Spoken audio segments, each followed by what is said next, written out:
Алхамдулиллах. Дорогие зрители, ассаламу алейкум ва рахматуллахи ва баракату. Сегодня мы будем говорить о важной теме. Многие из мусульман, когда они ищут пропитание, когда они ищут доход, они не смотрят, что говорит ислам про этот источник дохода. Дозволена ли эта работа? Правильно ли я вижу мой бизнес? Есть многие вещи, которые мусульман должен проверять прежде тем, как зарабатывать деньги. Но многие из мусульман не смотрят на то, что говорит Аллах Субхану ва Тааля и его пророк, саллаллаху алейхи вассалям, а главное у них это зарабатывать как можно больше денег. Почему это так? Что говорит ислам про такое поведение?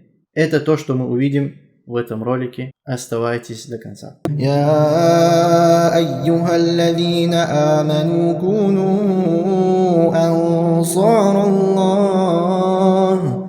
Пророк, саллаллаху алейхи вассалям, в одном хадисе, который передал нам имам ат-Тирмизи, рахимахуллах, сказал: не двинутся ноги раба в судный день, пока он не будет спрошен о 4 вещей. О его жизни, как он ее провел, о его знании, что он из них практиковал, о его денег, откуда он их зарабатывал и как он их тратил, и о его теле, как он использовал его. Этот хадис указывает, что каждый рубль мы будем спрошены о нем. Откуда мы его взяли и как мы его тратим? Дозволенным путем или же недозволенным? Да хранит нас Аллах Субханаху ва Тааля. Знаете, рабы Аллаха, что пропитание, ар-ризк, Аллах Субханаху ва Тааля, Он уже предписал его, когда мы были еще в животах наших матерей. И нету души, которая покинула бы этот мир прежде того, как полностью закончить свой ризк, который Аллах Субхану ва Тааля предписал. И наше стремление, чтобы получить всегда больше,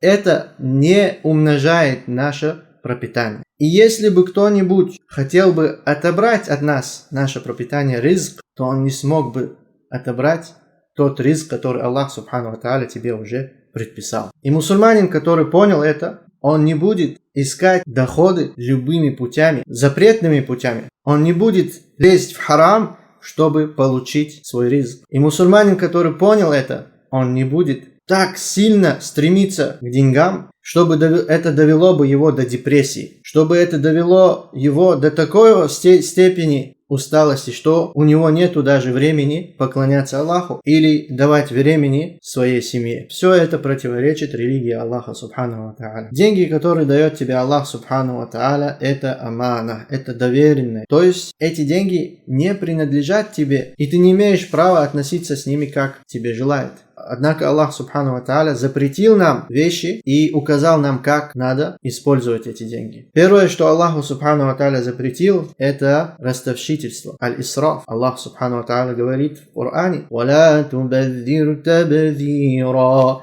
инналь мубадзирина кану ихвана шаятин, ва кана шайтану ли раббихи кафура». И Аллах Субхану ва Тааля сказал в другом аяте: وَكُلُوا وَاشْرَبُوا وَلَا تُسْرِفُوا إِنَّهُ لَا يُحِبُّ الْمُسْرِفِينَ.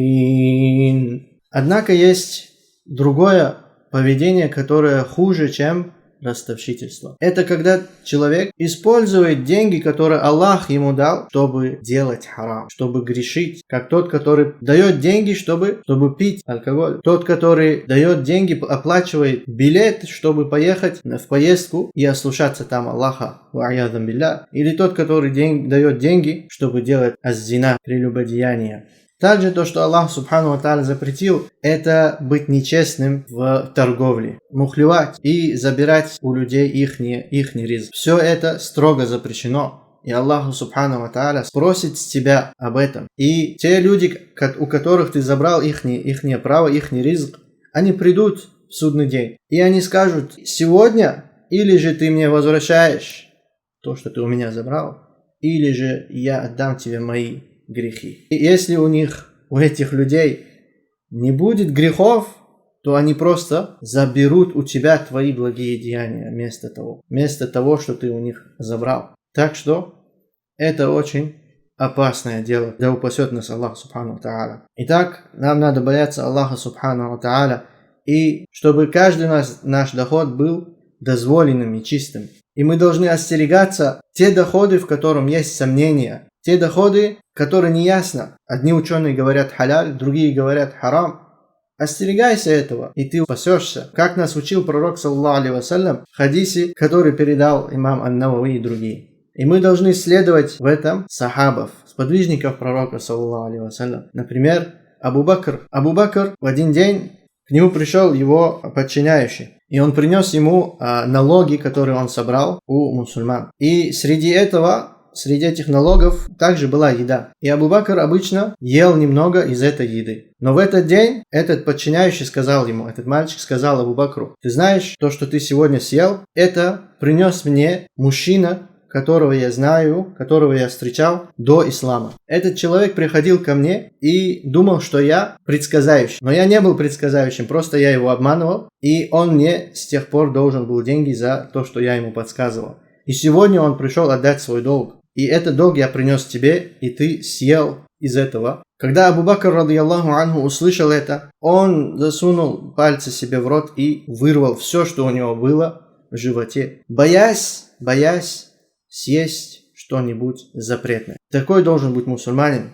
Он должен бояться ослушаться Аллаха субхану ва тааля, и он должен бояться, что запретное зайдет в его желудок. Так как пророк, саллаллаху алейхи вассалям, в другом хадисе сказал: каждое мясо, которое будет накормлено на хараме, то огонь будет достоин для него. Просим Аллаха субхану ва тааля, чтобы он даровал нам богатство из дозволенного, чтобы он убережал нас от харама. Баракаллаху фикум, что слушали меня. До новых встреч. Ассаламу алейкум ва рахматуллахи ва баракатух.